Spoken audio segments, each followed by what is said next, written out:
अरे बड़ी बहन की होते हुए छोटा भाई चला गया, मुझसे तो बर्दाश्त ही नहीं हो रहा है। कोई मेरे भाई को वापस ला दो। हाय। बुआ जी खुद को संभालिए, सब कुछ ठीक हो जाएगा। अरे कैसे संभालू खुद को? अब मैं किसको राखी बांधूंगी? कौन मुझे त्योहारों पर तोहफे भेजेगा? कौन मुझे शगुन के लिफाफे भेजेगा? हाय मेरा भाई। बुआ जी अब जिसको जाना होता है वो तो चला ही जाता है, आप शांत हो जाइए।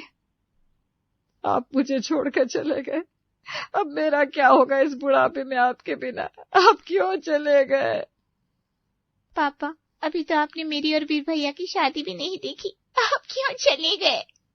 पापा हम सब आपको बहुत याद कर रहे हैं, प्लीज वापस आ जाइए। सब लोग अपने आप को संभालिए, सब कुछ ठीक हो जाएगा। कंचन इस घर की बड़ी बहू थी और अपने ससुर जी की मौत के बाद सबको इस दुख में संभलने लगी थी। लेकिन एक पिता का साया जब सर से उठता है तो कैसा लगता है, इसका दुख वही समझ सकता है जो इस दुख से गुजरा हो। कंचन सबको सांत्वना दे रही थी, लेकिन सबसे ज्यादा अगर कोई दुखी था तो वो था इस घर का बड़ा बेटा तेजस। पापा आपके बिना मैं सब कुछ कैसे संभालूंगा? तेजस आप यहाँ क्या कर रहे हैं? सब लोग आपको नीचे ढूंढ रहे हैं। नहीं, मेरी हिम्मत नहीं हो रही पापा को आखिरी बार विदाई देते हुए। अगर आप ही ऐसे हार मान जाएंगे तो बाकी सबको कौन संभालेगा? कंचन पापा हमेशा से मेरे मार्गदर्शक रहे, वो थे तो मैं कभी जिंदगी में कंफ्यूज नहीं हुआ। लेकिन आज जब वो हमारी जिंदगी से चले गए तो मुझे समझ में नहीं आ रहा कि मैं सब कुछ अकेले कैसे हैंडल करूंगा। आप चिंता मत कीजिए, हम दोनों मिलकर सब कुछ संभाल लेंगे। कंचन ने तेजस को सांत्वना दी और क्रियाकर्म की सारी तैयारी उन दोनों ने पूरी कर ली। लेकिन 13वीं के बाद अब बुआ जी का रूप जरा सा बदल चुका था। हाँ ये देखो 5 किलो लड्डू, 10 किलो फल, कुछ सूखे मेवे, मेरे पूरे परिवार के कपड़े और बस 11,000 सतीश की मौत का लिफाफा। बुआ जी ये सब देना होता है 13वीं के बाद बहन को? अब बहुत देना तो इससे भी ज्यादा होता है, लेकिन अब मैं तो बस जो रीत है वो कह रही हूँ। हाँ लेकिन मुझे लग रहा है कि ये सब कुछ ज्यादा ही है। अब मेरा भाई तो चला गया है, अब सब कुछ तेजस के हाथ में है, उसे जो देना है वो दे। मैं अपने भाई से कह सकती हूँ लेकिन भतीजे से तो कुछ नहीं कह सकती। नहीं नहीं ऐसी बात नहीं है बुआ जी, मैं बस। बुआ जी आप लिस्ट बना दीजिए आपको क्या क्या चाहिए, मैं सब लिख कर दूंगा। जीता रे बेटा, मैं अभी तुझे सारा सामान व्हाट्सएप कर देती हूँ। हाँ ये आप क्या कर रहे हैं तेजस, इतना सब नहीं दिया जाता, बुआ जी कुछ ज्यादा ही कह रही हैं। कंचन पापा को गए अभी कुछ ही दिन हुए, मैं नहीं चाहता कि बुआ जी का मन दुखे। अगर पापा होते तो उनकी पसंद की ही चीजें देते, इसलिए जाने दो, उन्हें जो चाहिए ले जाने दो। ठीक है अगर आपका यही मन है तो मैं कुछ नहीं कहती हूँ। हाँ मैं आता हूँ सामान लेकर। तेजस के मन की बात को सुनकर कंचन अपने पति से कुछ भी नहीं कहती, लेकिन उसके ससुर के जाने के बाद घर की काफी जिम्मेदारियां अब बड़े बेटे यानी कि तेजस के सर पर आ चुकी थी। अरे भैया वो टैक्स का बिल आया था। हाँ भैया वो मुझे कुछ कपड़े भी लेने थे। हाँ मैं टैक्स बिल भर देता हूँ और ये लो पैसे, और कुछ बाकी है क्या? हाँ मेरी दवाइयाँ और कुछ रिश्तेदारों को लिफाफे भेजने थे जो 13वीं पर आए नहीं थे। और वाईफाई का बिल भी भरना था भैया। माँ जी आप बुरा न माने तो जो लोग नहीं आए उन्हें हम क्यों लिफाफा भेज रहे हैं, मुझे नहीं लगता इसकी कोई जरूरत है। अरे तुम्हारे पापा जी का उनसे अच्छा संबंध था, हम कैसे उन्हें भूल सकते हैं। माँ जी अगर अच्छा ही संबंध होता तो वो पापा जी की 13वीं पर जरूर आते, लेकिन वो नहीं आए ना, इसका मतलब है कि उन्हें कोई रिश्ता नहीं रखना हमारे साथ। तुम्हारे पापा जी ने हर किसी के साथ रिश्ता निभाया है, अब उनके जाने के बाद हम कैसे सब कुछ छोड़ सकते हैं। माँ जी अनचाहे रिश्तों को छोड़ना ही पड़ता है, और अनचाहे खर्चों को भी। जैसे वाईफाई की कोई जरूरत ही नहीं है इस घर में, सबके पास अपना फोन है, अपना इंटरनेट है, फिर ये खर्चा क्यों करना। भाभी मैं नौकरी ढूंढ रहा हूँ, जब तक मुझे मिले तब तक तो मुझे वाईफाई की जरूरत पड़ेगी ना। पापा को गए वक्त ही कितना हुआ है, और भाभी आप तो हमें अभी से पराया बना रही हैं। ऐसी बात नहीं है नताशा, कंचन के मन में ऐसा कुछ नहीं है, बस वो तो फालतू के खर्चों को कम करना चाहती है इसलिए कह रही थी। ठीक है बेटा, फिर तुझे जैसा सही लगे। अब मेरे पति तो चले गए, अब तो मुझे बेटा और बहू के आश्रय ही रहना है। अब मैं ज्यादा अपना चला भी नहीं सकती। माँ जी, आप ऐसी बात क्यों कर रही हैं? क्योंकि ऐसा महसूस हो रहा है भाभी, तभी तो कह रहे हैं। लेकिन मैं तो बस। कंचन, बस, और कोई बहस नहीं होगी इस टॉपिक पर। माँ, ये लीजिए लिफाफे, आपको जिसको भेजने हैं भेज दीजिए। नताशा, तुम्हारे कपड़ों के लिए पैसे, और वीर, ये रहे वाईफाई के पैसे। थैंक यू भैया। तेजस दिल से बहुत ही कमजोर इंसान था। उसके मन में अपने परिवार के प्रति काफी प्यार और सम्मान था। इसलिए अब वो दिन रात मेहनत कर रहा था कि वो और भी ज्यादा पैसे कमा सके, जिससे उसका परिवार सुखी रह सके। अब सो भी जाइए, कितनी देर से आप काम कर रहे हैं? बस ये आखिरी फाइल है, इसके बाद सो जाता हूँ। प्रिंस सो गया? वो तो कब का सो गया, और रात के उल्लू भी शायद सो गए। लेकिन आप है कि सोने का नाम ही नहीं ले रहे। आजकल आप रोज देर रात तक काम करते हैं और सुबह जल्दी काम पर चले जाते हैं। मैं बस इसलिए काम कर रहा हूँ कि जल्दी से मुझे प्रमोशन मिल जाए, तो मैं और भी ज्यादा काबिल बन सकूं पापा की तरह। आप पहले ही बहुत कुछ कर रहे हैं इस घर के लिए। अब खुद को इतनी तकलीफ देने की जरूरत नहीं है। और अब तो वीर को भी नौकरी पर लग जाना चाहिए। उसकी उम्र हो गई है, 26 साल का है। अभी तक कोई काम नहीं ढूंढ पाया है। पर ढूंढ रहा है ना। अब नौकरी मिलना आसान थोड़ी ना है आजकल। लेकिन आप उसे ये कहिए कि थोड़ा जल्दी करे, क्योंकि इस वजह से सारा बोझ आप पर आ गया है। और आजकल तो लड़की क्या, लड़कियां भी कमा रही है। प्रिंस के होने से पहले मैं भी तो जॉब पर जाती थी। नताशा भी पढ़ी लिखी है, सारा दिन फोन में लगी रहती बस। कंचन, वो दोनों कोशिश कर रहे हैं ना। ठीक है, धीरे धीरे सब ठीक हो जाएगा। तेजस खुद इतनी मेहनत कर रहा था अपने परिवार के भविष्य के लिए, लेकिन उसका परिवार तो किसी और ही तरह के भविष्य की ओर बढ़ता जा रहा था।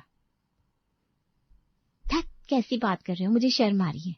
अरे हाय मेरी जान, कैसी शर्मा रही है। अब मुझसे सब्र नहीं हो रहा। तुम्हारे भैया से बात करो ना हमारी शादी की। हाँ, जल्दी करूंगी। वो क्या है ना, आजकल भैया बहुत बिजी रहते हैं। एक बार उनका प्रमोशन हो जाए, फिर मैं उन्हें बता दूंगी कि मैं हीरो से प्यार करती हूँ। तुम्हें लगता है तुम्हारे भैया हमारे रिश्ते के लिए मान जाएंगे? क्यों नहीं मानेंगे? मैं उनके सामने रोऊंगी तो मेरी वो हर बात मान लेते हैं। तो बस उनके सामने थोड़ा ड्रामा कर लेना, मान जाएंगे। नताशा, तुम्हारी कॉफी। अच्छा, मैं बाद में बात करती हूँ तुमसे। आजकल तुम जब देखो फोन पे ही लगी रहती हो। भाभी, आजकल आप मुझ पर कुछ ज्यादा ही नजर नहीं रख रही? मैंने हमेशा ही तुम्हें अपनी छोटी बहन माना है, इसलिए पूछ रही हूँ। बस, तुम अभी छोटी हो, इन बातों को सही से समझती नहीं हो। मैं 23 की हो चुकी हूँ भाभी, मुझे पता है मेरे लिए क्या सही है और क्या गलत। कंचन को शक हो गया था कि नताशा का किसी के साथ कोई प्यार का चक्कर चल रहा था, इसलिए उसने ये बात तेजस को बताना बेहतर समझा। और तेजस ने जब नताशा से इस बारे में पूछा तो उसके ड्रामे शुरू हो गए। भैया, मैं तो आपको खुद बताना चाहती थी ये बात, लेकिन आप इतने बिजी थे कि मैं आपको और परेशान नहीं करना चाहती थी। कौन है वो लड़का नताशा? वो हमारी गली के आखिर में जो हीरो रहता है ना, हम दोनों एक दूसरे से प्यार करते हैं। तुम पागल हो गई हो? वो हीरो जो आवारा सा घूमता रहता है, तुम उससे प्यार करती हो? भाभी, उसने मुझसे वादा किया है, वो शादी के बाद सब कुछ छोड़ देगा और हमारे भविष्य के लिए सोचेगा। अरे ऐसे लड़के कभी नहीं सुधरते। तुम अभी छोटी हो, इन सब में पढ़ने की कोई जरूरत नहीं है। भैया, अब कहिए ना भाभी से कुछ। नताशा, सच कहूँ तो वो लड़का मुझे भी पसंद नहीं है।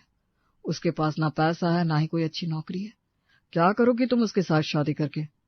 भैया, आपका अभी अभी प्रमोशन हुआ है, आप मुझे शादी में अच्छा खासा दहेज तो देंगे ही, उसी से वो कुछ व्यापार कर लेगा।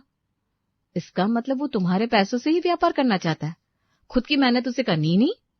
कंचन, तुम थोड़ी देर के लिए शांत रहो ना। अरे लेकिन आप। मैंने कहा ना, कुछ देर प्लीज शांत रहो। अगर पापा होते तो मुझे किसी चीज के लिए ना नहीं कहते, लेकिन अब तो मेरी बात सुनने वाला कोई है क्या? लेकिन मैं कह देती हूँ भैया, अगर मैं शादी करूंगी तो हीरो से, नहीं तो मैं खवारी बैठी रहूंगी। हाय मेरी बच्ची, कैसे रोकर अंदर चली गई। तेजस, तू उसकी बात मान ले बेटा, वो नहीं मानने वाली कुछ भी। माँ जी, आप ये क्या कह रही हैं? हीरो अच्छा लड़का नहीं है और हमसे दहेज मांग रहा है, हम कैसे हाँ कह सकते उसे? तेजस को पैसे देने हैं तो तुम्हें क्यों चिंता हो रही है? तेजस बेटा, तू अपनी बहन के लिए इतना तो कर ही सकता है। भैया, आप बड़े हैं, हम आपसे नहीं कहेंगे तो किससे कहेंगे? तेजस, आप समझ नहीं रहे ये बात। अगर मेरी बहन की यही इच्छा है तो हम उसकी शादी हीरो से ही करवाएंगे। तेजस के भोलेपन का अब उसके घर में हर कोई फायदा उठा रहा था। कंचन को पता था कि तेजस इस तरह सब कुछ गंवाने वाला है, लेकिन वो इस बात को तेजस को समझाने में नाकाम थी। ये मौसी जी का लिफाफा और सूखे मेवे की मिठाई, ये मामा जी का लिफाफा और सूखे मेवे की मिठाई। माँ जी, आपने सूखे मेवे की मिठाइयाँ क्यों बनवाई है? अरे लगना चाहिए ना, घर में शादी है, सब कुछ अच्छे से होना चाहिए। माँ जी, पहले इतना खर्चा हो चुका है, दहेज इतना दे चुके हैं, और ऊपर से आप इतना सब कर रही हैं। मेरा बेटा कर रहा है जो भी कर रहा है, तू क्यों बीच में बोल रही है बहू? क्योंकि आपके बेटे मेरे पति हैं। माँ जी, मैंने देखा है उन्हें काम करते हुए रात रात को। आप सबके लिए, खुद के लिए उन्होंने शादी के लिए भी कपड़े नहीं लिए, और आप सबके लिए इतना कुछ लेकर आए हैं। जरा उनके बारे में तो सोचिए आप। कहीं भाभी आपको जलन तो नहीं हो रही कि वो हमारे लिए इतना सब कर रहे हैं और आपके मायके वालों के लिए नहीं? कुछ भी मत बोलो, मुझे कोई जलन नहीं हो रही। जलन ही तो है बहू तुम्हें, लेकिन तेजस एक बेटा होने का फर्ज अच्छे से जानता है। हाँ, तो वो बेटे होने का फर्ज जानती है, लेकिन आप सब उनके परिवार होने का कोई फर्ज जानती ही नहीं। तुम इतने बड़े हो गए हो लेकिन कोई काम नहीं करते वीर, क्योंकि तुम्हें पता है तुम्हारे भैया कमा रहे और तुम बैठकर खा सकते हो आराम से। कंचन, ये तुम कैसी बात कर रही हो मेरे घर वालों से? देखना बेटा क्या रही है, सारे गरीब मेरे ससुराल में ही आ गए हैं और मेरे पति का पैसा खा रहे हैं। मैंने ऐसा कुछ भी नहीं कहा, और ये बात सच है कि तेजस की कमाई यहाँ हर कोई खा रहा है। नताशा ने बिना सोचे समझे उस हीरो से शादी की जिद पकड़ ली। उसके लिए तेजस ने 10 लाख का दहेज दिया है, और ये वीर तो काम चोर है, कुछ करना ही नहीं उसे जिंदगी में। बस कंचन, बहुत हो गया। अब मैं अपने परिवार के विरुद्ध कुछ नहीं सुनूंगा। तुमने तो आज सारी हदें पार कर दी। तेजस, हम तुम पर बोझ है क्या बेटा? नहीं मां, ऐसा कुछ भी नहीं है। कंचन की तरफ से मैं आपसे माफी मांगता हूँ। मुझे पता है मेरा परिवार मुझसे कितना प्यार करता है। जब मुझ पर कोई भी मुसीबत आएगी तब यही लोग मेरे साथ खड़े होंगे। कंचन की बात तेजस ने एक बार भी नहीं सुनी और अपने परिवार का साथ दिया। उसके बाद से कंचन ने भी कभी कुछ नहीं कहा। इसी बीच वीर की नौकरी लग गई, जो तेजस ने ही लगवा कर दी थी। लेकिन समय का पहिया कुछ इस तरह से पलटा कि तेजस की जॉब चली गई। कंपनी को भारी नुकसान हुआ है, इसलिए आधे लोगों को नौकरी से निकाल दिया गया है। कोई बात नहीं, आप बहुत काबिल है तेजस, आपको और कोई जॉब मिल जाएगी। हाँ, लेकिन तब तक घर का खर्चा आप सबको मैनेज करना होगा। अब वो तो करना ही होगा जैसे तैसे करके। वीर की जॉब तो है ही, अब तो वो भी कर ही सकता है सब कुछ। हाँ, लेकिन मैंने अभी अभी जॉब ज्वाइन की है, मुझे समय लगेगा भैया। उम्मीद करता हूँ आपकी जॉब जल्दी से लग जाए। अगले कुछ दिन तेजस घर ही था और जॉब की तलाश में था। इसी बीच वाईफाई का बिल आ गया था, जिसके लिए तेजस के पास पैसे नहीं थे। वीर सुनना जरा, ये वाईफाई का बिल जरा भर देना। अरे अभी इसी महीने मैंने बिजली का बिल भरा है, अभी मैं और पैसे खर्च नहीं कर सकता हूँ भैया। आपके पास जॉब नहीं है, आप सारा दिन फिल्में देखते हैं लैपटॉप पर, लेकिन मेरे पास फालतू खर्चों के लिए पैसे नहीं है। सॉरी, मुझे ऑफिस के लिए लेट हो रहा है, मैं चलता हूँ। तेजस, चलिए खाना खा लीजिए। मुझे भूख नहीं है, तुम खा लो। अरे ठीक है, उसे भूख नहीं है तो वैसे भी घर में बैठ बैठ कर किसको भूख लगती है। आप ऐसे क्यों कह रही है माँ जी? तेजस नौकरी ढूंढ रहे हैं, उन्हें जल्दी मिल जाएगी नौकरी। हाँ, लेकिन अभी तो कुछ नहीं कर रहा है ना, छोड़ दो अगर उसको भूख नहीं है तो। तेजस के प्रति घर वालों का रवैया बदल चुका था। धीरे धीरे तेजस को समझ में आ रहा था कि उसकी वैल्यू तब तक थी जब तक उसके पास पैसे थे। माँ, भैया ने इस बार मुझे ना मिठाइयाँ भेजी है, ना ही शगुन का लिफाफा। उनको अपनी बहन की पड़ी है कि नहीं? नाताशा, इस बार मेरा हाथ जरा तंग है, तुम इस बार एडजस्ट कर लो प्लीज। भैया, आप अपनी बहन को मिठाइयाँ और लिफाफा नहीं दे सकते? कैसे भाई हैं आप? भाई तो अपनी बहन पर जान दे देते हैं, और एक आप है कि। नताशा, बस, तेजस ने तुम्हारी शादी में कितना दिया है वो सबको पता है। इस बार थोड़े फल मिठाइयाँ नहीं पहुंची तो तुम उन पर सवाल उठा रही हो। हाँ, तो वो उनका फर्ज था, कोई एहसान नहीं किया है उन्होंने मुझ पर। सही कहा, वो मेरा फर्ज था, लेकिन आप सबका फर्ज क्या था? मेरे मुश्किल वक्त में मुझे सपोर्ट करना, मुझे हिम्मत देना।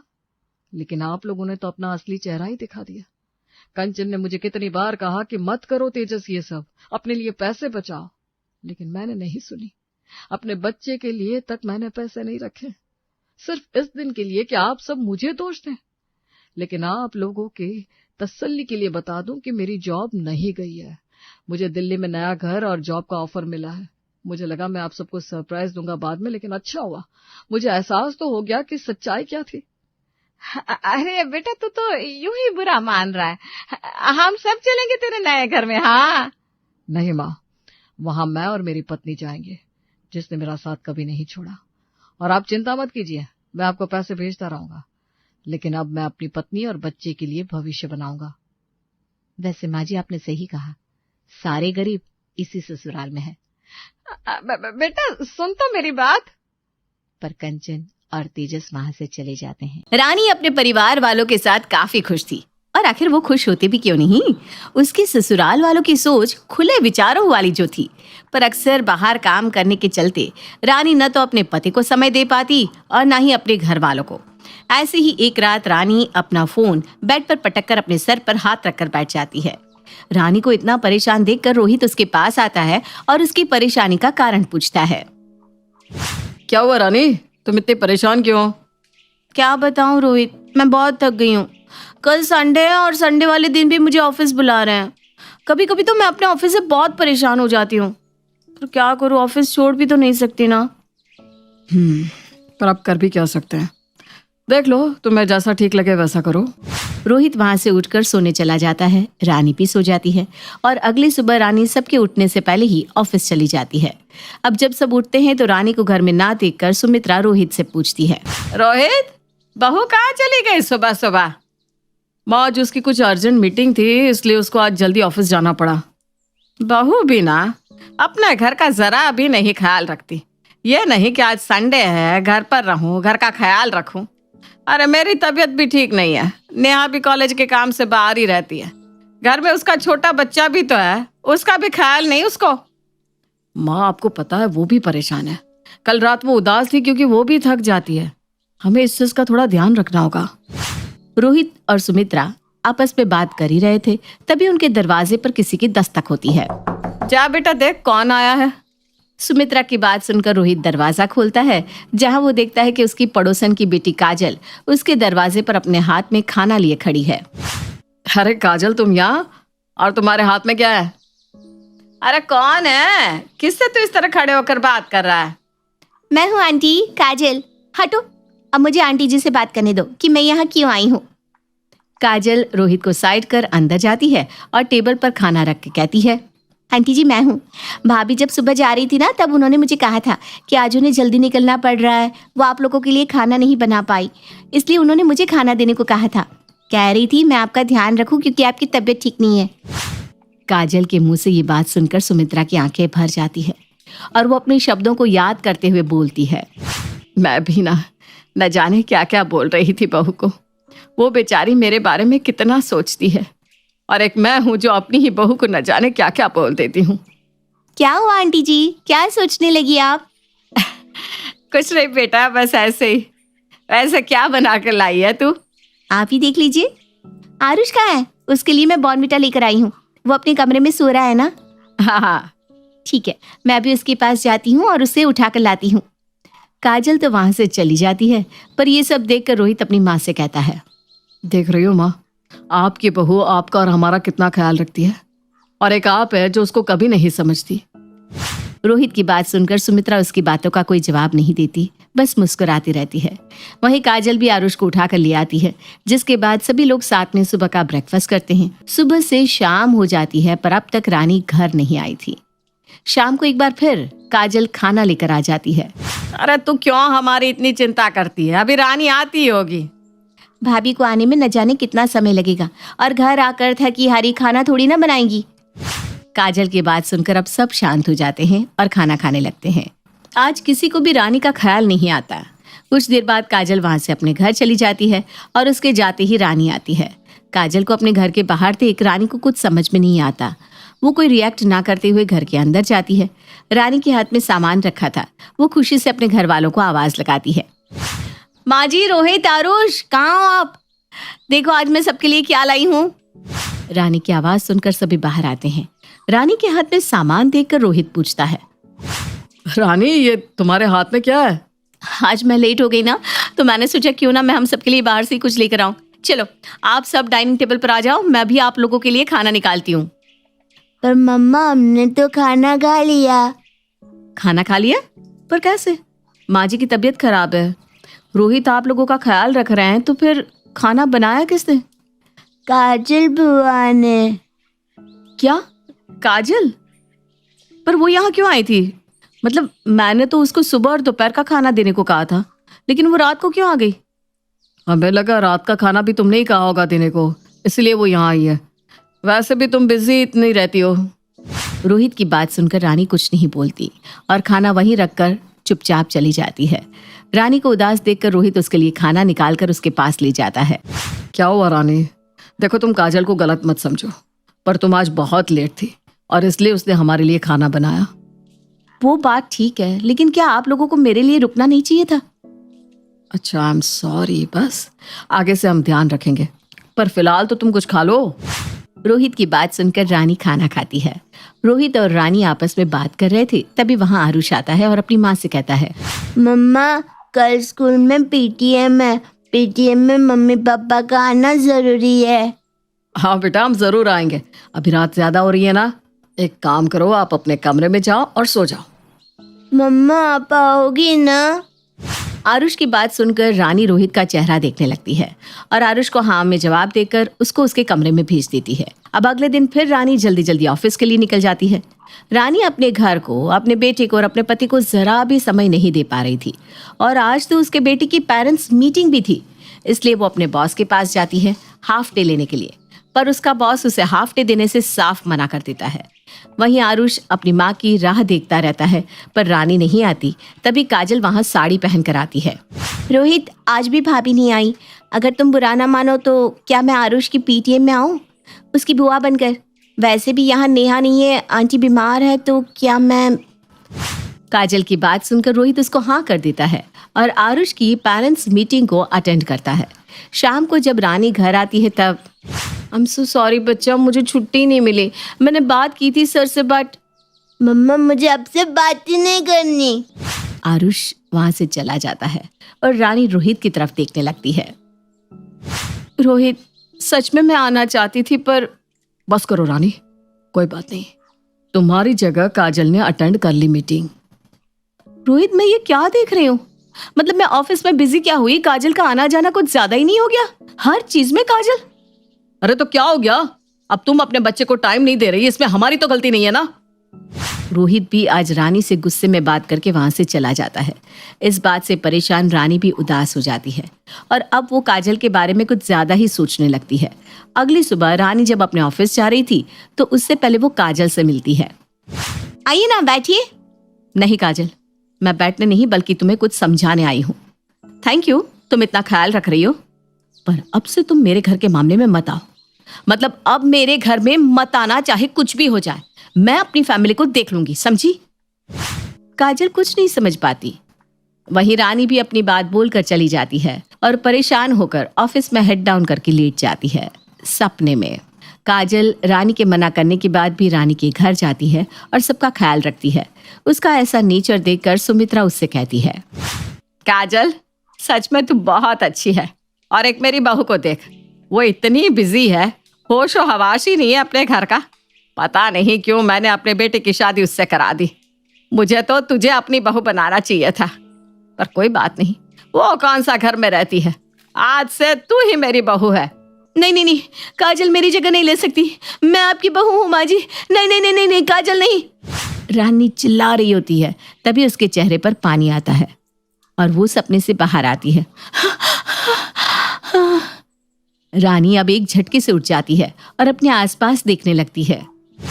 क्या हुआ रानी, ये ऑफिस है, क्या सोच रही है तू, क्यों चिल्ला रही है?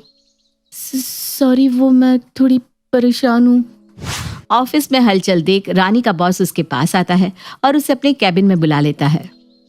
रानी, आई थिंक तुम्हें रेस्ट की जरूरत है, इसलिए तुम लीव पर जा सकती हो। अपने बॉस की बात सुनकर रानी खुश हो जाती है और वो 1 महीने का लीव लेकर अपने फैमिली के साथ टाइम स्पेंड करती है। इस तरह से अब रानी अपने परिवार को टाइम देती है। मेरी शादी हो रही है। माँ मैं तो आपसे दूर हो जाऊंगी। कैसे रहूंगी दूर माँ?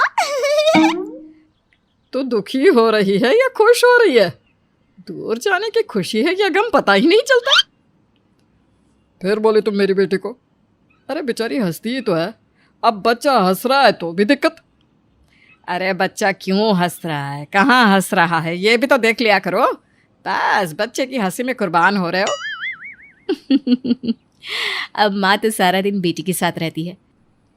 अब वो जानती है कि बेटी के हंसने का कारण क्या होता है, कब होता है और क्यों क्यों होता है। फिर वो दिन भी आ जाता है जब बेटी हंसों की विदाई हो रही थी।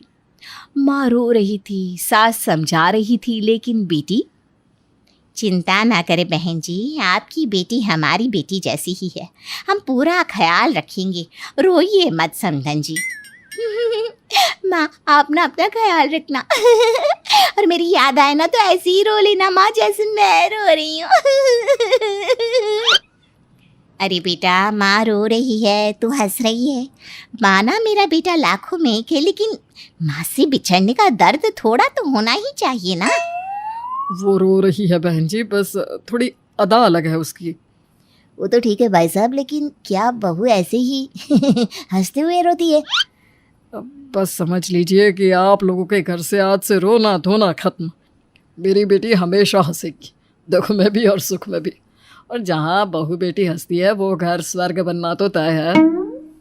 हाँ जी, और घर वाले स्वर्गवासी। चलो अब तो हो लिया ब्याह, कोई कुछ नहीं कर सकता। तो हमारी हंसा बहू आ जाती है ससुराल, मायके से यहाँ आने के बाद। बहू, ओ बहू, वो कल घर में सब मोहल्ला तुझे देखने आएगा तो तैयार रहना। जी माँ जी, अब तो शगन में पैसे भी मिलेंगे। क्यों? जरूर जरूर, मैं तो तैयार हो जाऊंगी पक्का। तो शगुन के लिए अगले दिन बहू टिप टॉप से तैयार हो जाती है। तो आ जाती है आसपास की सारी बुढ़िया बहू के दर्शन करने के लिए। वही बहू, एक से बढ़कर एक बुढ़िया की रेंज है माँ जी आप लोगों के मोहल्ले में। कोई हम लोगों की उम्र का नहीं है क्या? कैसी बात कर रही है बहू, बड़े बुजुर्गों के लिए ऐसा नहीं कहते। अरे क्या बात हो रही है सास बहू के बीच में? नहीं आंटी जी, कुछ नहीं। आंटी क्या होता है? चाची बोलो चाची बेटा, तेरा पति भी यही बोलता है। वैसे तेरे पति को ना कमर में चढ़ाकर मेला दिखाने ले जाती थी मैं, लेकिन बहू एक बार गिर पड़ी थी बहुत जोर से, तब से कमर हिल गई। बहू बुढ़िया की बात सुनकर जोर जोर से हंसने लगती है। कब, कैसे, कहाँ गिर पड़ी? अब बोलिए तो। है, बड़ी बेशर्म बहू है। अरे मैं गिर पड़ी इस बात पर ये हंस रही है। नहीं नहीं चाची, मैं तो दुखी हूँ। अब कैसे जताऊं दुख। सास को पता होता है बहू की आदत के बारे में, लेकिन पास की चाची को कौन समझाए। मैंने तो सोचा था बहू की मुंह दिखाई में 15,000 दूंगी, लेकिन अब तो 500 देने का भी मन नहीं हो रहा। बहू के हंसने की आदत से तो नुकसान ही नुकसान हो रहा है। सभी चले जाते हैं। माँ जी मैं तो चली खाना बनाने, फिर बर्तन कपड़ा झाड़ू। बहुत काम है माँ जी। चलो, ये तो है कि घर का काम खुशी खुशी करती है, मुंह नहीं बनाती। ठीक है बहू, जा जाकर काम कर। माँ जी मैं ना बहुत थक जाती हूँ। थोड़ा तो मदद कर लिया करो। अच्छा, तो ये वो वाली हंसी है। बहू देख, मुझे ही काम करना होता तो मैं तुझे क्यों घर लाती। सास भी बहू की तरह हंसकर आगे निकल जाती है। फिर एक रोज, माँ जी क्या बात है, आप काफी दुखी लग रही हैं। क्या हो गया? बहू मैं दुखी हूँ और तू हंस रही है। खैर तुझसे क्या गिला करना, तेरी तो आदत ही है। हाँ बहू, दुखी तो हूँ मैं। वही तो मैं सोच रही थी, 4 दिनों से आप घर से बाहर भी नहीं निकली है, क्या हो गया माँ जी? वो सक्सेना जी है ना, उनकी बीवी का स्वर्गवास हो गया है। कौन सक्सेना जी माँ जी? वही आपके पार्क वाले दोस्त जिनके साथ आप वॉक करती थी? हाँ बहू, अब वो नहीं आ रहे तो मेरा भी दिल नहीं करता पार्क जाने का। सोच रही हूँ तेरे साथ जाकर उनके घर में अफसोस कराऊं। हाँ माँ जी, वाह वाह, क्या बात कही है। चलिए चलिए चलते हैं। तभी आ जाते हैं ससुर। कौन सक्सेना? तो ये करने जाती हो तुम पार्क में? शादी मेरे साथ की और वॉक सक्सेना के साथ। अरे सक्सेना नहीं आ रहा पार्क तो तुम भी नहीं जा रही? वाह जी वाह। बहू जरा पूछ तेरी सास से शर्म वर्म आती है कि नहीं? माँ जी वो ससुर जी पूछ रहे हैं कि हाँ हाँ, ज्यादा पुलिस कमिश्नर बनने की जरूरत नहीं है, समझी? क्या है जी, आप भी इस पगलिया की बात में आ रहे हैं? अरे भाई जैसे हैं वो, अब बीवी नहीं रही तो दुख तो होगा ना हर किसी को। भाभी थी वो मेरी भी, भले ही मुंह बोली ही क्यों ना हो। ससुर सास की बात को समझ जाते हैं, लेकिन बहू के साथ अफसोस करने जाना सास को कितना महंगा पड़ जाता है, ये भी देखिए। अरे सक्सेना जी, बड़ा दुख हुआ। क्या हो गया था भाभी जी को? अब क्या बताऊं पुष्पा बहन, उम्र का तकाजा है। जाना लिखा था तो साथ छोड़ गई।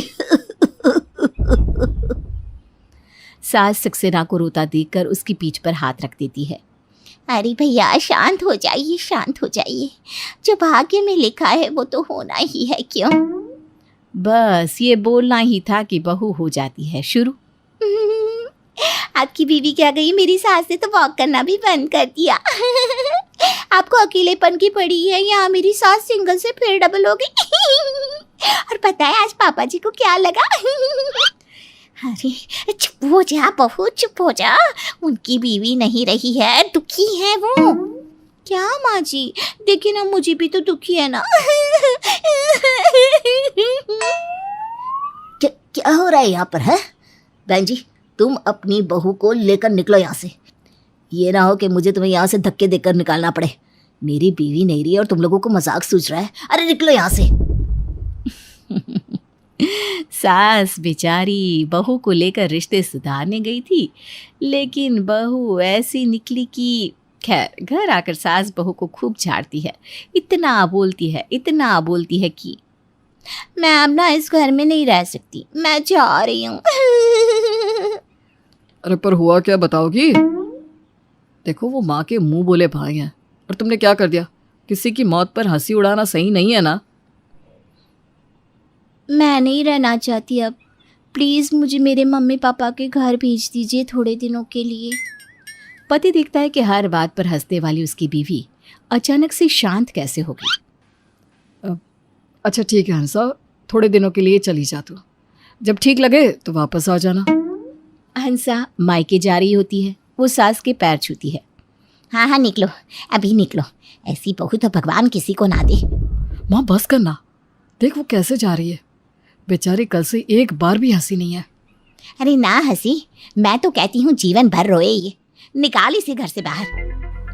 बहू बाहर चली जाती है, मायके की बस पकड़ती है। अकेले ही मायके भी पहुंच जाती है। देखकर माँ कहती है, मेरी बेटी आई है।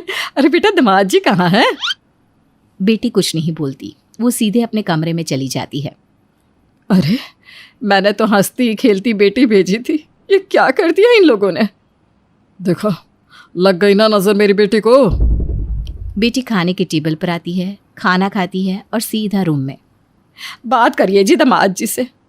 बच्चों से बात क्या करना, सीधे इसके सास को ही फ़ोन करता हूँ। नहीं आज नहीं, 2-4 दिन बाद करना, तब तक हम भी सोच लेते हैं।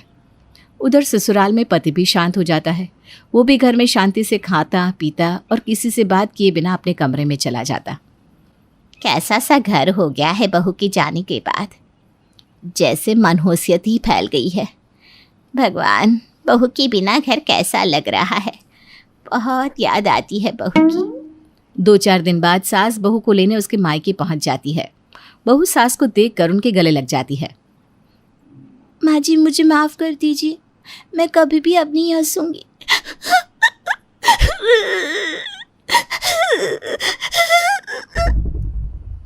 ना मेरी बेटी, तू तो हंसती ही अच्छी लगती है। जो गया वो तो चला गया, हम क्यों रोए, हमें तो जिंदगी जीनी है ना। तेरे बिना सब बेकार है। बहू तू तो चिड़िया है हम लोगों के घर की। तेरा पति भी तेरे बिना दुखी रहता है। सास बहू की माता पिता से मिलकर अपनी बहू को घर ले आती है। अब बहू हंसती तो है, लेकिन वहीं हंसती है जहां हंसना जरूरी है। ये कहानी शुरू होती है पद्मा पैसे वाले के घर से। पैसे वाले मैं इन्हें नहीं कह रही हूँ, पैसे वाले तो इनका सरनेम है। आज सुबह सुबह पद्मा के घर के दरवाजे के पास बड़ी हलचल दिखाई दे रही है। चलिए देखते हैं माजरा क्या है। मुझे छोड़कर मत जाइए मम्मी जी, मैं अकेले कैसे रहूंगी जेठानी जी के साथ? आप तो उनका नेचर जानती है ना। मेरा नेचर जानती है से क्या मतलब है तुम्हारा शीला? इस घर के सारे कामों को जिम्मेदारी के साथ किया है मैंने, कभी कोई काम चोरी नहीं की। शीला ठीक कह रही है मम्मी, रुक जाओ ना, क्यों जाना है तुम्हें कहीं पर? मुझे अकेले इसके साथ छोड़कर मत जाओ। मैं अगर नहीं गई ना बेटा तो तेरे मामा मामी का रिश्ता टूट जाएगा। उनका रिश्ता बड़े नाजुक मोड़ से गुजर रहा है, उस रिश्ते को बचाने के लिए मुझे जाना पड़ेगा। तू अपना ध्यान रखना। हाँ, और विद्या बहू तू जरा अपना हाथ ढीला छोड़ने की कोशिश करना। हम पैसे वालों का जो सरनेम है ना, उसे ना पैसे वाले मत कर देना, बस इतना ही कहूंगी। और ये कहकर अपना बैग उठाए पद्मा आगे चल देती है और उसे जाता देख उसके परिवार वाले फूट फूट कर रोने लगते हैं।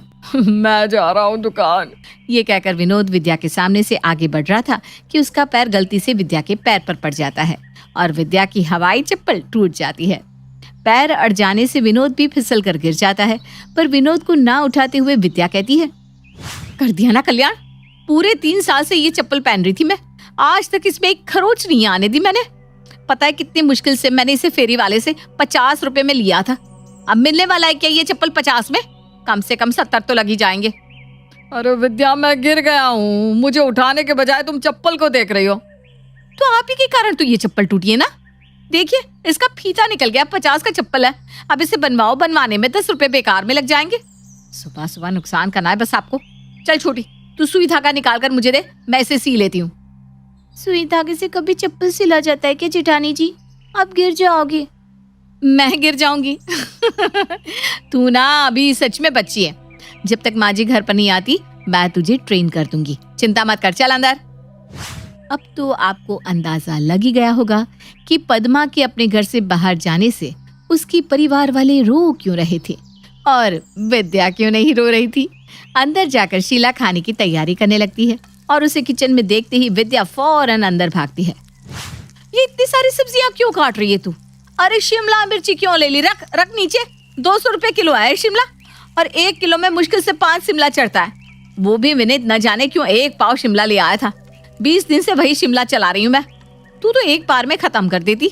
मैंने इन्हें बोला था शिमला लाने को जेठानी जी, पर आप तो हमें सब्जी सूंघने तक नहीं देती। अरे तो क्यों करना है बेकार में खर्च? पैसे बचा कर रख, भविष्य में काम आएगा। और तू चूल्हा छोड़, खाना मैं बनाती हूँ। तू रसोई में रहेगी तो एक ही दिन में सारे राशन का स्वाहा कर देगी। इसमें भी आपको कंजूसी करनी है जेठानी जी, अब आदमी खाएगा भी नहीं क्या? अच्छा छोड़िए, मैं कब चाय तो बना लूँ अपने लिए। सवेरे सवेरे इतनी बहस से माथे में दर्द होना शुरू हो गया है। चाय मैं बना देती हूँ शीला, तुम ना बिन पानी का दूध ले लोगी। अब दूध इतना महंगा हो गया है, 50 रुपए का लीटर। बताओ, 1 लीटर में 2 लीटर पानी मिलाना पड़ता है, तब जाकर किसी तरह 1 लीटर दूध में मैनेज होता है। और फिर चाय बनाते वक्त उसी दूध में हम पानी भी मिला देते हैं। हे भगवान, मैं अभी जाकर डेयरी वाले से 1 लीटर दूध का पैकेट लाकर आपको दे देती हूँ जेठानी जी, फिर तो मुझे चाय पीने देंगे ना आप। ज्यादा पैसा हो गया क्या तेरे पास? है? कोई जरूरत नहीं कहीं जाने की, जा बाहर जाकर बैठ, मैं चाय लेकर आती हूँ।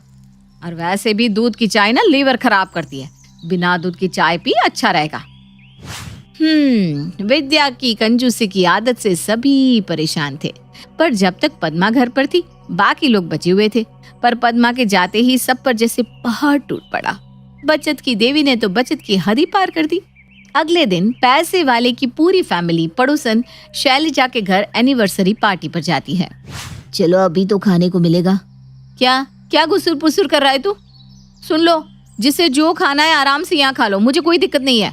और आज ज्यादा बड़ा बनकर तुझे शैलजा आंटी को लिफाफा देने की कोई जरूरत नहीं है, मैं उनके लिए लिफाफा लेकर आई हूँ, समझा विनीत? अपनी भूखमरी दिखाते हुए कहीं तुम खाली लिफाफा तो लेकर नहीं आ गए ना विद्या? ज्यादा ना चपर चपर मत कीजिए, आपको विश्वास नहीं होता ना। चलो सब मेरे साथ एक साथ स्टेज पर जाकर बिमला आंटी को लिफाफा देते हैं। इतने बड़े नोट दे रही हूँ कि लोग सालों तक कहेंगे कि पैसे वालों ने किसी को इतना देते हुए सोचा भी नहीं। और पैसे वाले की पूरी फैमिली स्टेज पर चढ़ जाती है। लीजिए आंटी जी, ये आपकी एनिवर्सरी का तोहफा, पूरे 150 रुपये, ध्यान से रखिए। पहले मैंने सोचा 101 दे दूं, फिर लगा कि नहीं आप लोग तो अपने हैं, आप लोगों के साथ ऐसा मैं कैसे कर सकती हूँ। फिर मैं बैंक गई और 50 रुपए का ताज़ा नोट निकाल कर लेकर आई और मिलाकर साथ में इस लिफाफे में रख दिया। अब आप ये मत सोचिए कि 1 रुपये का सिक्का कहाँ है, क्योंकि वो तो इस लिफाफे को खरीदने में लग गया ना। और खुद की इंसल्ट करने के लिए तुम ये खुद ही बता रही हो। वाह बेटा, 150 रुपये में 4 लोग खाने आ गए। चलो बढ़िया है, जाओ जाओ आराम से खाओ, आज तो तुम्हारे घर में खाना बनेगा भी नहीं, है ना। ये सुनते ही वहां खड़े सभी मेहमान जोर जोर से हंसने लगते हैं और पूरे परिवार का मजाक बन जाता है। अगली सुबह दरवाजे पर दस्तक होती है। लगता है मम्मी जी आ गई। मम्मी जी कहाँ थी आप?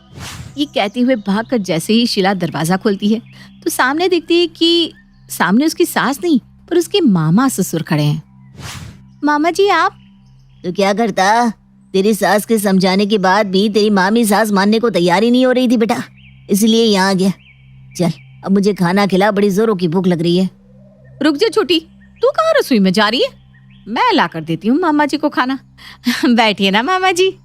अच्छे से खाना डालना बहू, तेरी सास ने मुझे बताया कि खर्चे के मामले में हाथ जरा कड़क है तेरा। हाँ बेफिक्र रहिए मामा जी, ऐसा भर भर के खाना खिलाऊंगी कि आप भी मान जाएंगे मुझे। विद्या किचन में जाती है और प्लेट में 2 सब्जी और 4 पराठे लेकर आती है। तू तो सही में दिल से खाना परोस कर लाई है बहू। और जैसे ही अरविंद पराठे का एक टुकड़ा तोड़ता है, विद्या बोल उठती है, वो तो अच्छा है कि आप महीने के बीच में आए हैं मामा जी, वरना महीने के अंत में कहाँ आटा मिलता है हमारे यहाँ। क्या? तो तुम लोग क्या खाते हो?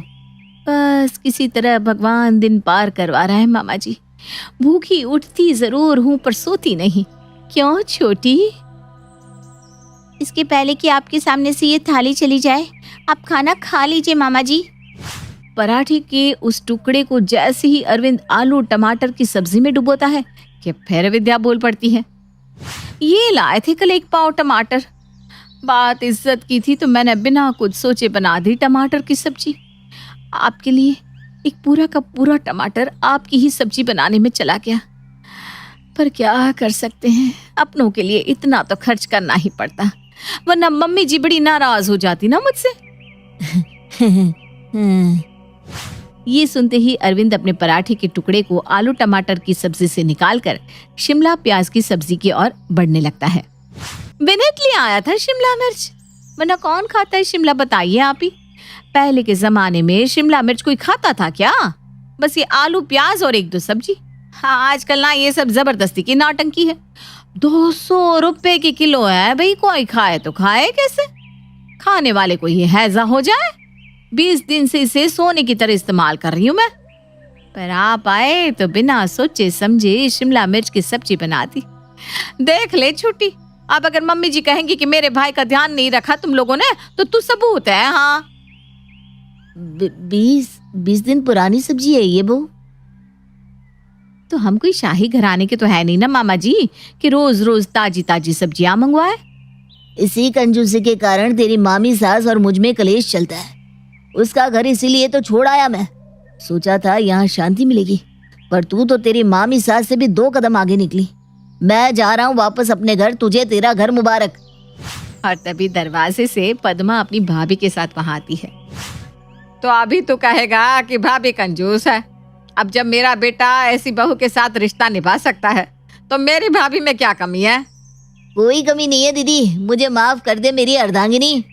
वैसे तू ऐसा क्या करती है विद्या जो ये तुझसे घबरा गए? चलिए ना मामी अंदर चलिए, मैं आपको बताती हूँ। दीदी अभी देखो ना, ये नाइटी मुझ पर जज नहीं रही। कल जब तुम ऑफिस से घर आओगे ना तो मेरे लिए दूसरी नाइटी ले आना प्लीज। पर यार इस नाइटी को अभी तुमने 2 दिन भी नहीं पहना है, कल रात को ही तो मैं तुम्हारे लिए ये नाइटी लेकर आया था। और वैसे भी इस नाइटी में खराबी क्या है, अच्छी लग रही हो तुम। पहले तो बिना बोले तुम मेरे लिए सब कुछ ले आते थे, अब क्या हुआ, शादी के बाद सारा प्यार खत्म हो गया? देखो अभी मैंने कह दिया ना कि मैं ये नाइटी दोबारा नहीं पहनूंगी, मतलब नहीं पहनूंगी। मुझे नई नाइटी चाहिए और कल की कल चाहिए। ये कहकर रिया तो हमारी सो जाती है। रिया और अभी की लव मैरिज थी, अभी अपने माँ बाप का इकलौता बेटा था, इसलिए उसके माँ बाप भी उसकी खुशी में खुश थे। परंतु शादी के बाद मानो जैसे अभी की जिंदगी पूरी तरह से बदल गई थी। रिया की बढ़ती डिमांड से धीरे धीरे अभी की माँ शकुंतला और पिता संतोष दोनों परेशान हो रहे थे, और अब तो कहीं ना कहीं अभी भी परेशान हो रहा था। ऐसे ही अगली सुबह, ये क्या, आज भी नाश्ते में चाय पराठे? माँ जी, मैंने आपको कहा था ना कि आप टोस्टर ले आओ। मुझे सुबह सुबह टोस्ट और चाय पीने की आदत है, ना कि पराठे खाने की। बहू, तेरे ससुर ने टोस्टर मशीन सही करवाने के लिए दे दी है, बस 1-2 दिन में वो ले आएंगे, तब तक चाय पराठे से ही काम चला ले बेटा। आप सब कितने कंजूस हो। आखिर कब तक वो पुराना टोस्टर चलाते रहोगे? अरे ज्यादा महंगा नहीं आता, और मैं ये चाय पराठे बिल्कुल भी नहीं खा सकती, इसलिए अभी के अभी टोस्टर ले आओ, मैं टोस्ट ही खाऊंगी।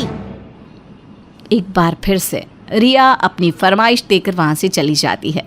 क्योंकि सुबह से रिया ने कुछ नहीं खाया था, इसलिए ना चाहते हुए भी संतोष दुकान से नया टोस्टर लेकर आता है और शकुंतला अपनी बहू को टोस्ट बना कर देती है। पूरा दिन इसी तरह से बीत जाता है, पर रिया अपने कमरे से बाहर नहीं निकलती। दोपहर को अपनी अलमारी भर के कपड़े लाकर अपनी सास को देती है और कहती है, माँ जी, आपको नहीं पता, पर मेरे घर पर मशीन थी तो हम कपड़े उसी में धोया करते थे। इस घर में तो एक वॉशिंग मशीन भी नहीं है। मेरे ये सारे कपड़े गंदे हो गए हैं, इसलिए आप एक काम कीजिए, आज आप मेरे कपड़े धो दीजिएगा। बहू, मैं इतने सारे कपड़े अकेले कैसे धोऊंगी? चल आजा, तू भी मेरी मदद करवा दे। माँ जी, लगता है आपने सही में सुना नहीं। मैं कपड़े हाथ से नहीं धो सकती। अगर आप चाहती हैं कि मैं अपने कपड़े धोऊं तो वॉशिंग मशीन ले आइए। घर में वॉशिंग मशीन आ जाएगा तो शायद मैं कपड़े धोने के बारे में सोच भी लूं। रिया अपने सारे गंदे कपड़े शकुंतला को देकर कमरे में चली जाती है। अब कुछ दिन यूं ही बीत जाते हैं। रिया की डिमांड तो बढ़ती ही जाती है। ऐसे ही एक दिन काफ़ी ज़्यादा गर्मी होती है और रिया अपने लिए शॉपिंग करके घर आती है, पसीने से तरबतर। जब वो घर में आती है तो उसे और भी ज़्यादा गर्मी लग रही होती है। इतनी गर्मी रिया से बर्दाश्त नहीं होती और वो तेज़ आवाज़ में कहती है, उफ़ो, लगता है आज मैं मर ही जाऊंगी, कितनी गर्मी हो रही है। बेकार ही मैंने इस गरीब इंसान से शादी कर ली, इसके घर में तो एक एसी तक नहीं है। बाजी, बाजी! इस तरह रिया अपनी सास को आवाज़ देती है। रिया की आवाज़ सुनकर शकुंतला जी किचन से बाहर निकलती हैं और कहती हैं, क्या हुआ बहू? क्या हुआ? आपको दिख नहीं रहा कितनी ज़्यादा गर्मी हो रही है? मुझे समझ में नहीं आता कि मेरे बोलने पर ही घर में सारी चीज़ें क्यों आती है। आखिर इस घर में एसी कब लगेगा? बहू तो जानती है ना, तेरे ससुर का काम छूट चुका है, अभी अकेला ही इस घर को चला रहा है। बहू, अभी हाथ थोड़े टाइट है, थोड़ा समय दे दे, एसी भी लग जाएगा। लगता है जब मैं मर जाऊंगी ना गर्मी से, तब इस घर में लगेगा एसी। अरे नाना बहू, ऐसा क्यों बोल रही है? अरे तू जो कहती है, तेरी हर इच्छा हम पूरी तो करते हैं, पर थोड़ी हमारी भी दिक्कत समझा कर। हम मिडिल क्लास फैमिली है, आखिर इतना पैसा हम कहाँ से लाएंगे? शकुंतला की ये बात सुनकर रिया ड्रामा करना शुरू कर देती है। छोटी सी बात के लिए वो अपनी माँ को ससुराल बुला लेती है। अब रिया की माँ रिया के ससुराल वालों से कहती हैं, बड़े ही नाजुक से पाला है मैंने अपनी बेटी को, और आप लोग इसकी छोटी सी ख्वाहिश भी पूरी नहीं कर सकते। मेरी बेटी अकेली आपके घर को संभाल रही है कि नहीं? हैं? फिर भी आप लोग मेरी बेटी में ही कमियां निकाल रहे हैं।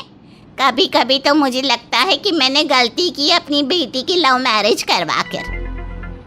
अपनी सास की ये बात सुनकर अभी को बहुत गुस्सा आता है और कहता है, माँ जी माफ़ कीजिएगा, पर गलती आपने नहीं की, मैंने करी इससे प्यार करके, इससे शादी करके।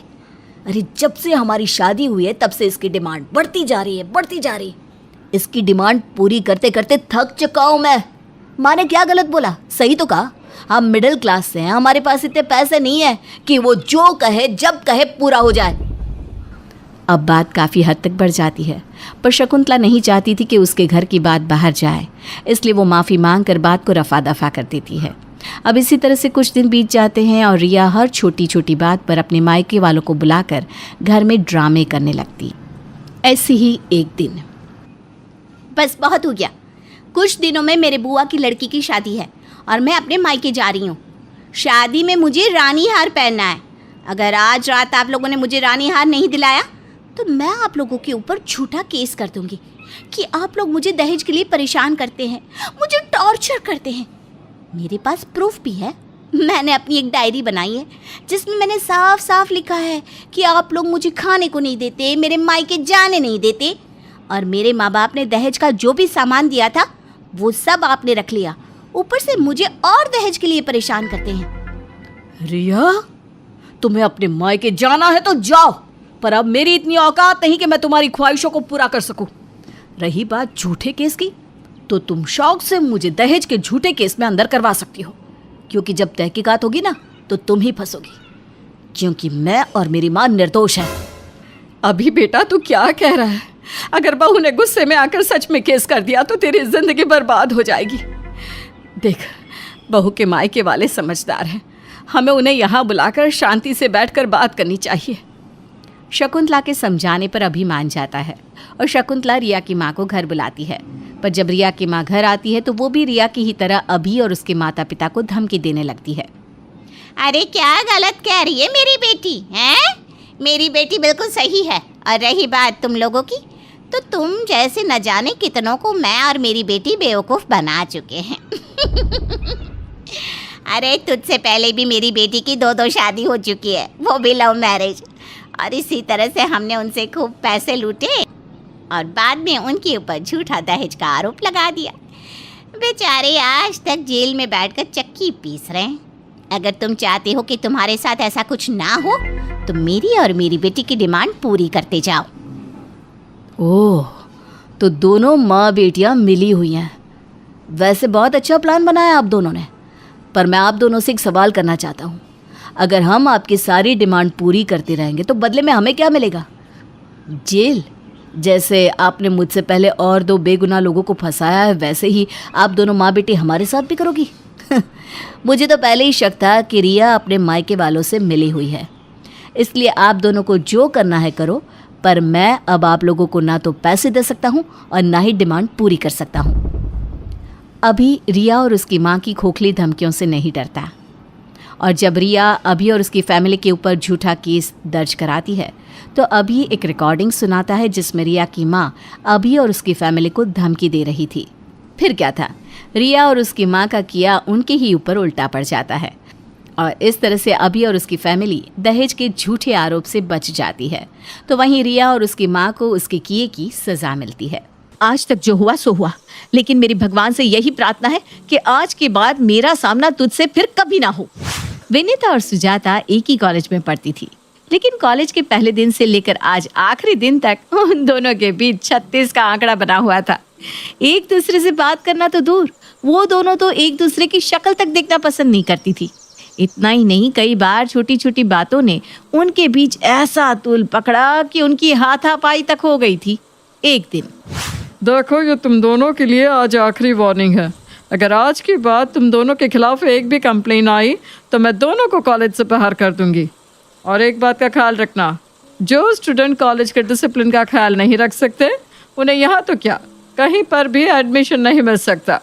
मुझे तुम्हारा करियर बर्बाद करने में बस 1 मिनट लगेगा। सोच लो, तुम दोनों को ऐसे ही कुत्ते बिल्ली की तरह लड़ते रहना है या अपना भविष्य संभालना है? आगे से ऐसा नहीं होगा मैम, आई एम सॉरी। जी मैम, आगे से हमारी तरफ से आपको कोई शिकायत नहीं मिलेगी। उन दोनों के आश्वासन के कारण प्रिंसिपल ने उन दोनों को माफ कर दिया था।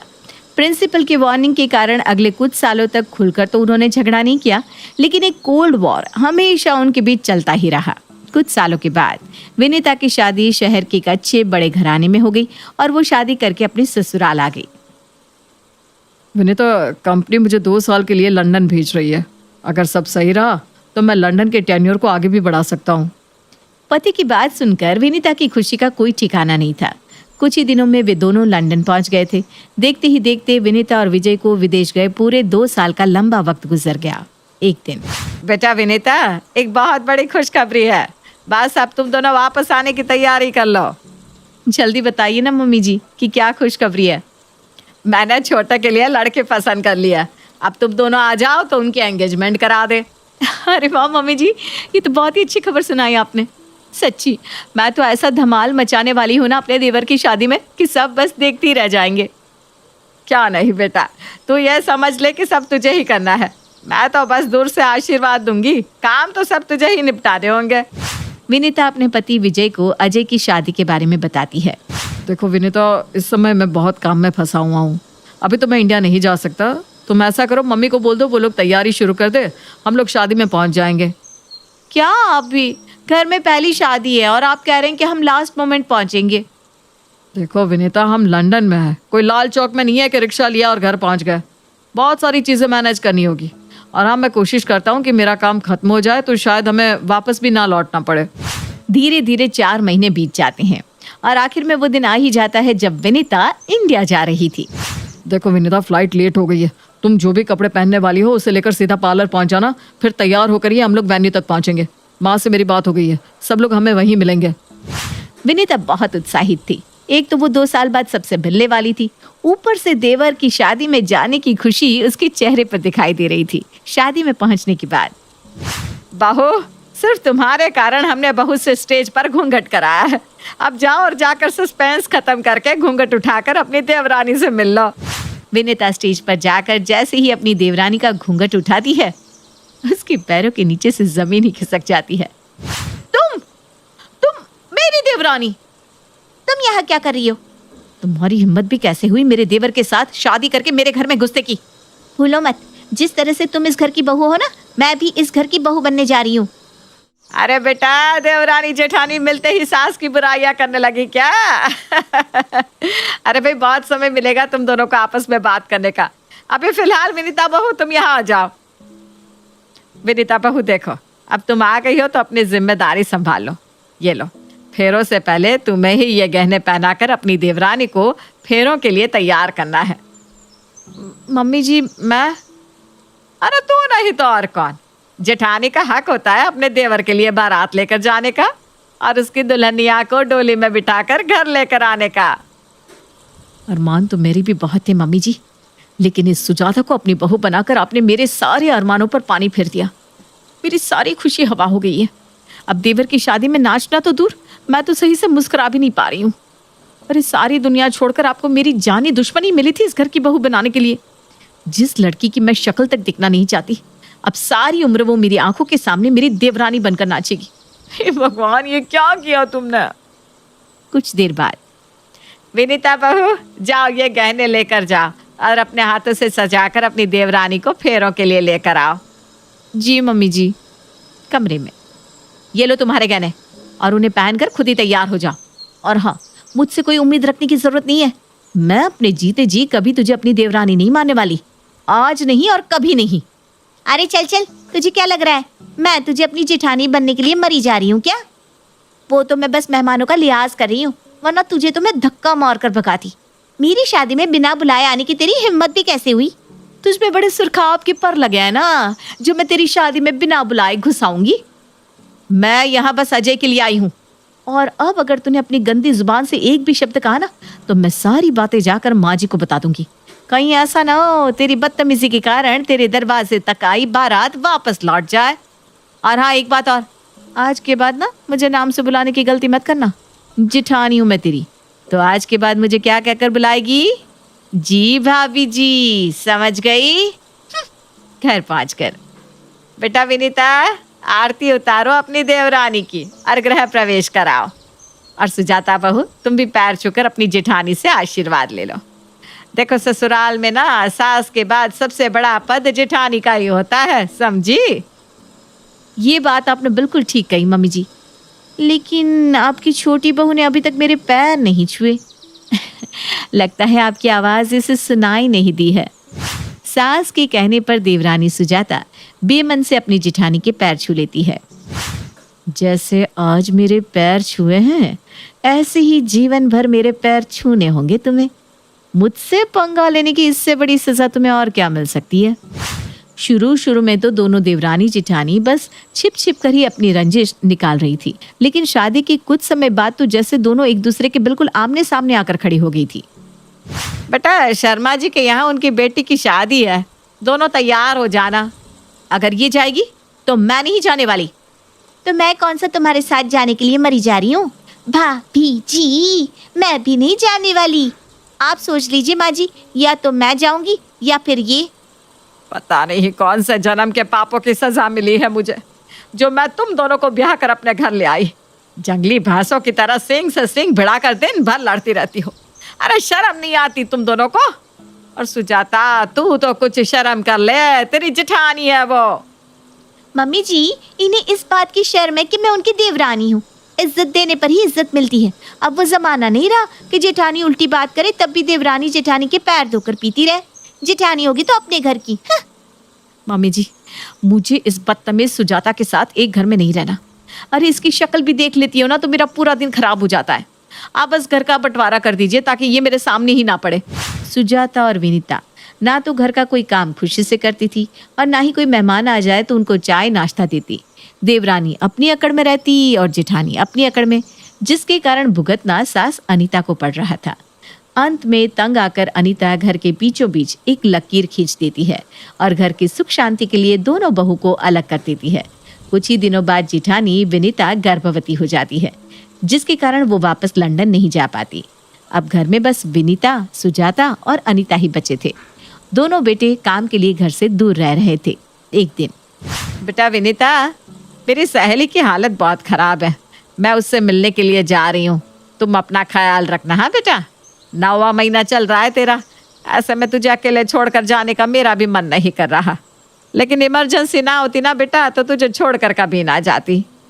अरे मम्मी जी आप जाइए, मैं बिल्कुल ठीक हूँ, चिंता की कोई बात नहीं है। आधी रात का समय था। विनीता घर में बिल्कुल अकेली थी। मकान के दूसरे हिस्से में सुजाता भी थी, लेकिन सुजाता और विनीता तो आपस में कभी बात ही नहीं करते थे, इसलिए उसके होने ना होने से विनीता को कोई खास फर्क नहीं पड़ता था। आधी रात बीतने के बाद अचानक विनीता को तेज दर्द होने लगा। उसे समझ में आ गया था कि बच्चे के दुनिया में आने का समय हो गया है। कुछ देर तक तो वो दर्द बर्दाश्त करती रहती है, लेकिन जब दर्द उसकी बर्दाश्त से बाहर हो जाता है तो वो चीख पड़ती है। विनीता के चीखने की आवाज सुनकर सुजाता दौड़ते हुए विनीता के कमरे में आती है। विनीता, क्या हुआ तुझे? बदतमीज, भाभी बोल, तेरी जेठानी हूँ मैं।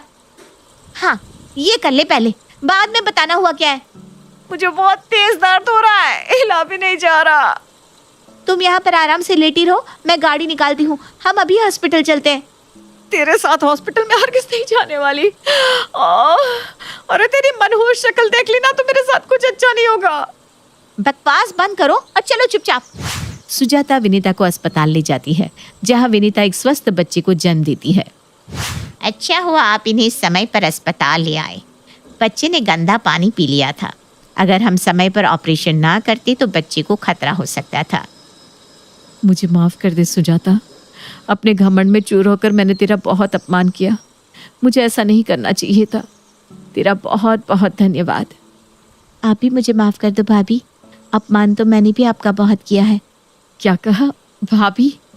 हाँ, रिश्ते में तो आप मेरी जेठानी ही लगती है ना। जो कुछ हुआ वो हमारी नादानी थी। अब समझदारी इसी में है कि हम अपनी पुरानी दुश्मनी भूलकर नए सिरे से अपने रिश्तों को निभाएं। सुजाता की बात सुनकर विनीता को भी अपनी गलती का एहसास होता है और उसके बाद दोनों देवरानी जेठानी अपना अहम भूलकर मिलजुल कर रहने लगती हैं। जेठानी की शादी। बड़ी बहू होने के नाते वो सबका ख्याल रखती, लेकिन पति शराबी और बीमार रहा करता था।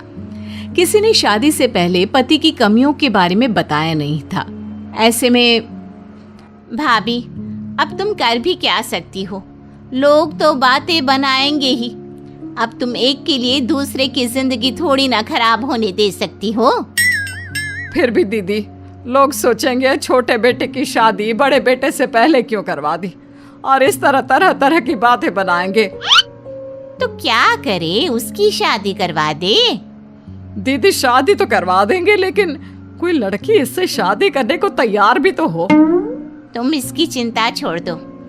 क्या तुम इसकी शादी करवाना चाहती हो तो मैं लड़की ढूंढना शुरू करूं? हाँ हाँ भाभी, क्यों नहीं। अगर आपकी नजर में कोई लड़की हो तो बताओ, जो मेरे इस निकम्मे बेटे से शादी कर ले। कम से कम उसके आने से ये ठीक तो हो जाए। कुछ दिनों बाद, देखो तो कैसी है ये लड़की। गरीब घर की है, लेकिन सोना है सोना। अरे दिखने में सुंदर और घर के काम में तो जैसे सर्वगुण संपन्न। बुआ जी है तो बहुत सुंदर, लेकिन ये बच्ची लग रही है। हमारे जेठ जी की तो अच्छी खासी उम्र है। माना शादी नहीं हो पाई, लेकिन उम्र थोड़ी ना रुकती है। अरे बच्ची है तो बच्ची जैसी ही लगेगी ना। तुमसे 5 साल छोटी है, लेकिन सुंदर और संस्कारी है। कमल के लिए इसका ही रिश्ता लाई हूँ। और लड़की छोटी हो तो ही कब्जे में रहती है। क्या कमल के लिए रिश्ता मिल गया? मुझे तो दिखा लड़की की फोटो। लेकिन बुआ जी, ये लड़की जेठ जी से बहुत छोटी है और इस लड़की के घर वाले मान गए क्या इस रिश्ते के लिए? उन्हें सब कुछ बता तो दिया है ना आपने? और नहीं तो क्या, लड़की वाले मान गए हैं, इसीलिए तो तुम्हें दिखाने लाई हूँ। लड़की वाले गरीब और भले लोग हैं। लड़की के पिता नहीं है, इसलिए उनको रिश्ते के लिए मनाना मेरे लिए और आसान हो गया। अच्छा, लेकिन लड़के और कमल के बीच उम्र का कुछ ज्यादा फर्क नहीं लगेगा? अरे तो क्या हुआ, इतना तो चलता है। और सबसे बड़ी बात, लड़की वाले मान गए हैं। बेचारे गरीब है ना, इसलिए इतना अच्छा रिश्ता अपने हाथ से जाने थोड़ी ना देंगे। तो मैं रिश्ता पक्का समझू ना? हाँ, क्यों नहीं। हमें तो बस उसका घर बसा दिखना चाहिए, बाकी उससे वैसे भी मतलब नहीं है हमें। ऐसे ही कुछ दिनों बाद जेठ जी की शादी हो जाती है, लेकिन शादी के कुछ ही दिनों बाद जेठ की मौत हो जाती है। बहुत बुरा हुआ उसके साथ। अभी अभी तो उसकी शादी हुई थी और शादी के कुछ दिनों बाद ही मौत। भगवान ऐसा दिन किसी माँ को ना दिखाए। लड़की के पैर सही नहीं थे। बुआ जी, ये सब कहना बंद कीजिए। आप देख नहीं रहे माँ जी की हालत, और उनकी बीवी को तो देखिए, अभी तो घर आई थी और पति नहीं रहा, ऊपर से आप। लगता है वो लड़की ही खराब थी इनके कमल के लिए, तभी तो शादी होने के बाद ही पति की मौत हो गई। भगा दो अभी से यहाँ से। हाँ, मुझे भी यही लगता है, क्योंकि मैंने भी यही सुना था कि इसके पैदा होते ही इसके पापा की मौत हो गई थी। लगता है इसके पैर खराब है। जिस घर में भी जाएगी अपने साथ अपनी ये मनहूसियत लेकर जाएगी। ये तो बहुत बुरा हुआ इनके बेटे के साथ। नई बहू घर आते ही बेटा घर छोड़कर चला गया। इस तरह आस पड़ोस की औरतें मिलकर कुछ दिनों तक नई बहू पर इल्जाम लगाती रहती है, उसके बारे में गलत गलत अफवाह उड़ाते रहते हैं। और ये बात सोनम देख नहीं पाती। फिर एक दिन, मेरे कारण पहले पापा नहीं रहे, फिर ये मैं ही मनहूस हूँ। आप लोग मुझे घर से निकाल दीजिए।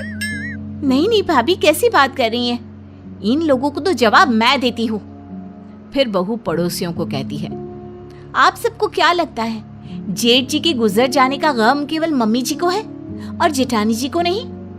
वो उनके भी पति थे, जिसके साथ कुछ समय पहले ही इनकी शादी हुई थी, और शादी के कुछ समय बाद ये सब हो गया। और आप सबको लगता है कि उन्हें कोई दुख नहीं हो रहा? अरे उनके लिए तो ये सबसे बड़ा दुख है। बहू, ये क्या बोल रही है? चुप रह। मोहल्ला है ये, हमारा समाज है।